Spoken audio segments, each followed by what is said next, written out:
สวัสดีครับกับผมนายธนูเพียรเจริญวานิชรหัสนิสิต67191589นิสิตจากคณะนิติศาสตร์เอกนิติศาสตร์บัณฑิตอาชีพของคนเฮามนุษย์ทุกคนต้องทำมาหากินเพื่อเลี้ยงชีพการทำมาหากินของคนเฮามีหลายวิธีแตกต่างกันตามเงื่อนไขและความสามารถของไผมันเซิงในนั่นส่วนหนึ่งใส่สติปัญญาและอีกส่วนหนึ่งแม่นใส่กำลังเหือแห้งทุกวิธีการทำมาหากินของคนเฮาเอิ้นว่าอาชีพประชาชนลาวเฮาอยู่ตามตัวเมืองส่วนหลายเป็นรัฐกรนักธุรกิจกรรมกรและชาวค้าขายอยู่ตามชนบทส่วนหลายเป็นชาวกสิกรและสร้างหัตถกรรมน้อยอาชีพต้นตอของชาวกสิกรเฮาแม่นปลูกฝังและเลี้ยงสัตว์นอกนั้นเขาเจ้ายังประกอบอาชีพสำห้องอื่นๆอีกเป็นต้นแมนสร้างไม้ตำหูก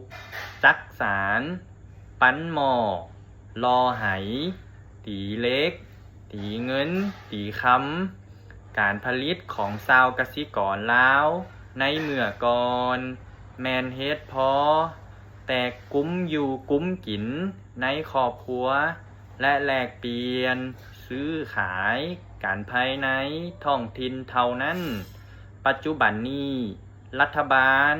ได้ส่งเสริมให้ชาวกสิกรเพิ่มทวีการผลิตให้กลายเป็นสินค้าหลายขึ้นอยู่ประเทศที่มีความเจริญแล้วเช่นจีนญี่ปุ่นฝรั่งอังกฤษรัสเซียอเมริกาและอื่นๆพลเมืองส่วนหลายมีอาชีพทางด้านการสั่งเพราะว่าประเทศเรานี่มีโรงงานอุตสาหกรรมใหญ่อยู่เกือบทุกแห่งทั้งในตัวเมืองและชนบทซึ่งกรรมกรและชาวกสิกรล้วนแต่เฮ็ดเวียกด้วยเครื่องจักรทันสมัยดังนั้น